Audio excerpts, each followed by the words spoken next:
नमस्कार, मैं हूं गौरव अग्रवाल। न्यूज नाइट में सबसे पहले बात करते हैं T20 वर्ल्ड कप की और भारत और न्यूजीलैंड के बीच नागपुर में हो रहा पहला T20 मैच, जिसमें न्यूजीलैंड ने नागपुर में पहले खेलते हुए भारत को 127 रनों का टारगेट दिया है। जी हां, न्यूजीलैंड टीम सस्ते में निपटती दिखी। हालांकि एक वक्त तो लग रहा था कि 126 रन भी नहीं बनेंगे, लेकिन किसी तरह न्यूजीलैंड ने 126 रन बनाकर भारत को अब 127 रनों का लक्ष्य दिया है।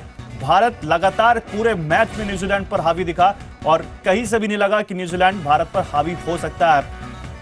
शुरुआती झटके लगते चले गए न्यूजीलैंड को और लगातार उस पर उनके विकेट गिरते चले गए और 126 रन ही बना पाई न्यूजीलैंड की टीम। मेरी सहयोगी पल्लवी नागपाल इस वक्त मेरे साथ जुड़ चुकी हैं। पल्लवी, एक कांटे का मुकाबला कहा जा रहा था पिछले रिकॉर्ड्स को देखकर, जिसमें न्यूजीलैंड के खिलाफ भारत के एक भी मैच जीता नहीं और कहा जा रहा था कि न्यूजीलैंड से यह पहला मैच बहुत कठिन हो सकता है। लेकिन जिस तरह से बॉलिंग और जिस तरह से फील्डिंग हुई है भारत की, न्यूजीलैंड के लिए मुश्किलें ज्यादा दिखती हैं अब। बिल्कुल, यहाँ पर न्यूजीलैंड के लिए काफी मुश्किलें दिख रही हैं क्योंकि भारतीय गेंदबाजों ने काफी अच्छा प्रदर्शन किया। सबसे अच्छी बात यहाँ पर यह देखने को मिलेगी फील्डर्स ने उन्हें पूरी तरह से सपोर्ट किया। यहाँ पर फील्डिंग का खास तौर पे सुरेश रैना की तारीफ करनी होगी, काफी अच्छी फील्डिंग करते हुए नजर आए। अच्छे फील्डर माने भी जाते हैं। गेंदबाजों की बात करें तो आज किसी एक गेंदबाज का दिन नहीं था, सभी गेंदबाजों ने बहुत अच्छी गेंदबाजी की। बिल्कुल लाइन लेंथ जो थी वो बनाई हुई थी सभी गेंदबाजों ने।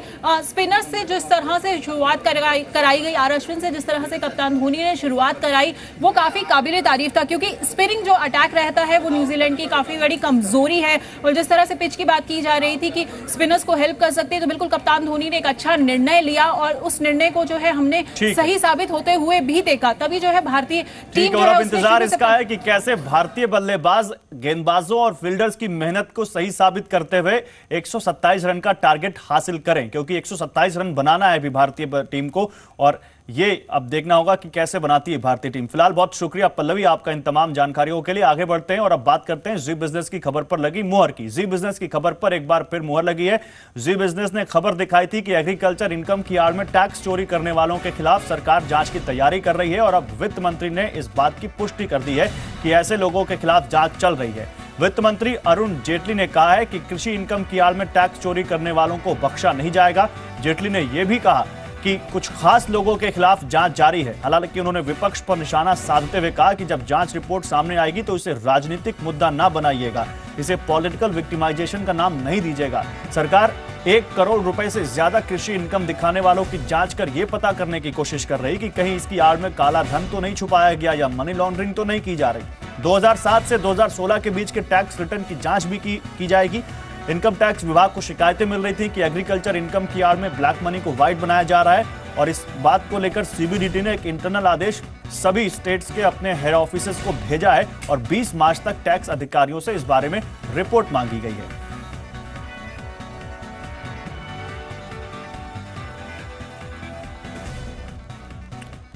तो पहले विपक्ष ने इस मुद्दे को जोर शोर से उठाया, बाद में जेटली ने इस मामले पर सफाई पेश की।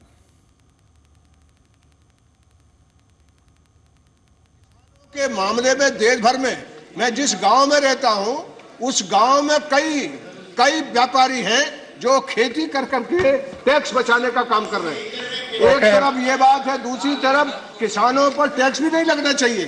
किसानों पर इनकम टैक्स लगे, मैं इसका विरोध करता हूं और गवर्नमेंट को सावधान करता हूं कि इस तरह का कोई एक्शन नहीं होना चाहिए जिससे किसानों पर कोई टैक्स लगे। की परिस्थिति देखते हुए इनकम टैक्स लगने की कोई प्रस्तावना नहीं है, कोई विचार नहीं है, ये सबसे पहले मैं स्पष्ट कर दूं। और अगर कोई उस प्रावधान का दुरुपयोग करता है, जो आमदनी कृषि की नहीं है उसको कृषि के माध्यम से दिखाने का, तो उस इंडिविजुअल केस में उसकी जांच होती है। आपको मैं ये भी बता दूं, बहुत प्रमुख लोग हैं जिन्होंने ऐसा किया है, जिनके खिलाफ जांच हो रही है। वो जांच स्पष्ट होकर जब सामने आएगी तो उसको पॉलिटिकल विक्टिमाइजेशन फिर मत कहना, वो इसी विषय की जांच होगी जो सभी ओके, दैट इज ऑल।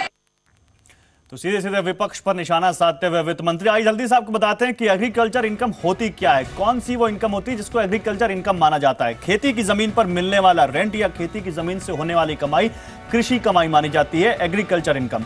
खेती की पैदावार से होने वाली कमाई एग्रीकल्चर इनकम मानी जाती है जिस पर टैक्स नहीं लगता। नर्सरी में उगाए गए पौधों से होने वाली कमाई भी एग्रीकल्चर इनकम मानी जाती है। जमीन पर किसी भी तरह की खेती जरूरी है और रेंट के लिए जमीन का मालिक होना जरूरी है या खेती के लिए मालिक होना जरूरी नहीं है, लेकिन खेती से कमाई जरूर होनी चाहिए। इनकम टैक्स एक्ट 1961 के तहत एग्रीकल्चर इनकम पर टैक्स नहीं लगता है। अब सवाल यहां पर यही है कि एग्रीकल्चर इनकम पर तो टैक्स नहीं लगता, लेकिन क्या एग्रीकल्चर इनकम की आड़ में मनी लॉन्ड्रिंग हो रही है या एग्रीकल्चर इनकम के आड़ में ब्लैक मनी को छुपाया जा रहा है। दीपू राय मेरे सहयोगी मेरे साथ जुड़े हुए हैं। दीपू, जी बिजनेस ने एक खबर जोर शोर से उठाई थी और आज एक बार फिर इस खबर पर मुहर लगी है, क्या जानकारी आपके पास?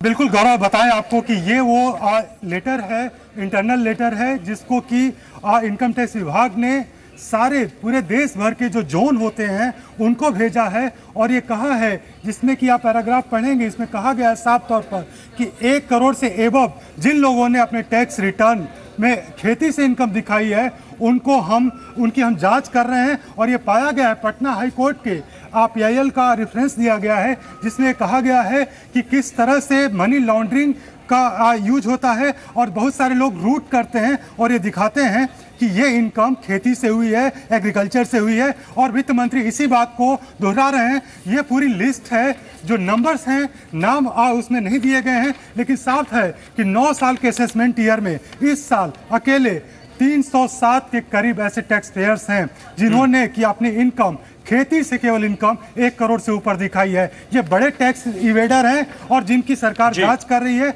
और जल्द ही इस बारे में सरकार नया खुलासा करने जा रही है कि आखिर खेती के नाम पर कौन लोग टैक्स की चोरी कर रहे हैं। ये एक इंपॉर्टेंट डॉक्यूमेंट्स है जो इनकम टैक्स विभाग ने अभी अपने सारे ऑफिसर्स को सौंपा है।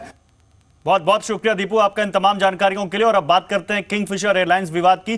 किंगफिशर एयरलाइंस के पूर्व CFO ए रघुनाथन से सीबीआई की लगातार 7 घंटे से पूछताछ जारी है। सीबीआई ने रघुनाथन से पूछा है कि क्या IDBI बैंक के लिए लोन की रकम का सही इस्तेमाल हुआ। रघुनाथन से पूछा गया कि क्या लोन के बदले IDBI बैंक के अधिकारियों को रिश्वत दी गई। सीबीआई ने पूछा कि क्या लोन की मंजूरी के लिए IDBI बैंक पर राजनीतिक दबाव था। सीबीआई ने रघुनाथ से माल्या और किंगफिशर के नाम पर विदेश में संपत्तियों के बारे में भी पूछा।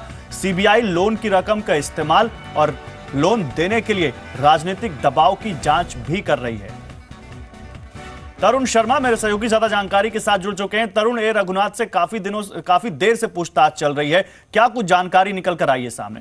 बिल्कुल गौरव, मैं बताना चाहूंगा कि किंगफिशर के एक्स CFO रघुनाथन और यूबी ग्रुप के एक्स CFO रवि निटगुड़ी दोनों के साथ करीबन 7 घंटे से पूछताछ चल रही है और अभी भी ये पूछताछ जारी है। जो सवाल आपने उठाया बिल्कुल उन्हीं 5 बिंदुओं पर से भी सीबीआई की जांच चल रही है। सीबीआई जानना चाहती है कि जो 950 करोड़ का लोन IDBI बैंक ने दिया था, क्या उसका इस्तेमाल पूरी तरह से कंपनी चलाने में किया गया या नहीं, या क्या IDBI बैंक ऑफिशियल्स को किक बैक तो नहीं दिया गया इस लोन के सैंक्शन होने के बाद। तो कई ऐसे बिंदु हैं जिस पर सीबीआई जांच कर रहा है और उम्मीद की जा रही है कि 1-1.5 घंटा जांच और चलेगी। शुक्रिया तरुण आपका इन तमाम जानकारियों के लिए। किंगफिशर एयरलाइंस से जुड़ी अगली खबर है। किंगफिशर एयरलाइंस के कर्मचारियों के EPF विवाद पर श्रम मंत्रालय ने आंकड़े पेश किए हैं। श्रम मंत्रालय ने कहा है कि ताजा जांच के मुताबिक दिसंबर 2012 तक किंगफिशर एयरलाइंस के कर्मचारियों की सैलरी पर बनने वाले EPF और दूसरे ड्यूज जमा किए गए हैं। मार्च 2012 में किंगफिशर एयरलाइंस ने 6185 कर्मचारियों के प्रोविडेंट फंड में पैसा जमा किया, जबकि दिसंबर 2012 में यह संख्या घटकर 3339 हो गई। इसके अलावा श्रम मंत्रालय ने यह भी कहा है कि EPF के पैसे जमा करने को लेकर सदस्यों और यूनियन की तरफ से कोई शिकायत नहीं की गई कि उनका पैसा नहीं जमा हो रहा है। आपको बता दें कि किंगफिशर एयरलाइंस के कर्मचारियों ने श्रम मंत्रालय को एक ओपन लेटर लिखा है। इस लेटर में कर्मचारियों ने अपनी हालात का जिक्र करते हुए किंगफिशर एयरलाइंस से बकाया भुगतान कराने की मांग की है। कर्मचारियों का कहना है कि अक्टूबर 2012 में किंगफिशर एयरलाइंस के बंद होने के बाद कर्मचारियों को ना तो सैलरी मिली और ना ही उन्हें किसी तरह का कोई अलाउंस मिला। उधर फ्लैट बायर्स के लिए एक बड़ी खबर है। लोकसभा में real estate regulator bill pass हो गया है। इससे पहले यह बिल राज्यसभा में पास हो चुका है। अब इस बिल को राष्ट्रपति की मंजूरी के लिए भेजा जाएगा, जिसके बाद रियल एस्टेट सेक्टर के लिए रेगुलेटर बनने का रास्ता साफ हो जाएगा।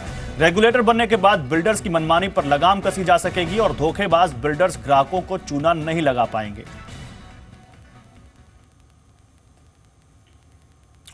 तो आइए आपको बताते हैं कि इस रियल एस्टेट रेगुलेटर बिल में आखिर ऐसा क्या है जो बिल्डर्स के ऊपर शिकंजा कसेगा अगर वो कुछ धोखाधड़ी या गलत करते हैं।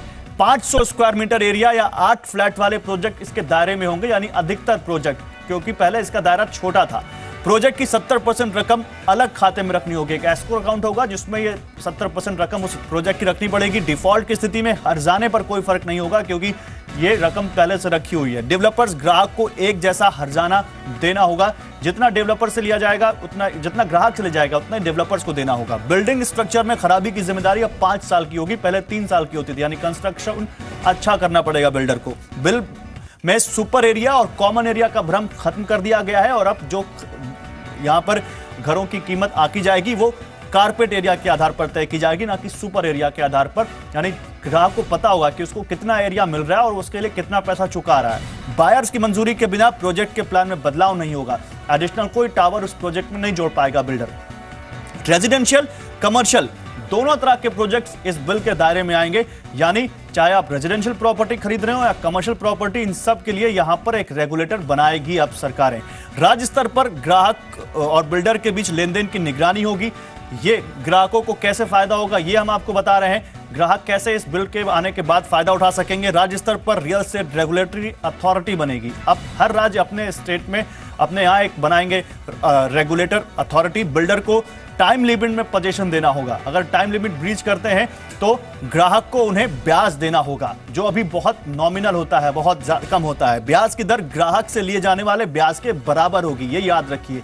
ये बड़ा बदलाव है। बिल्डर प्रोजेक्ट के बारे में झूठे विज्ञापन नहीं दे सकते, यानी अगर जो उन्होंने कहा है वो उनको करना होगा। विज्ञापन में दी गई जानकारी से बिल्डर्स मुकर नहीं पाएंगे।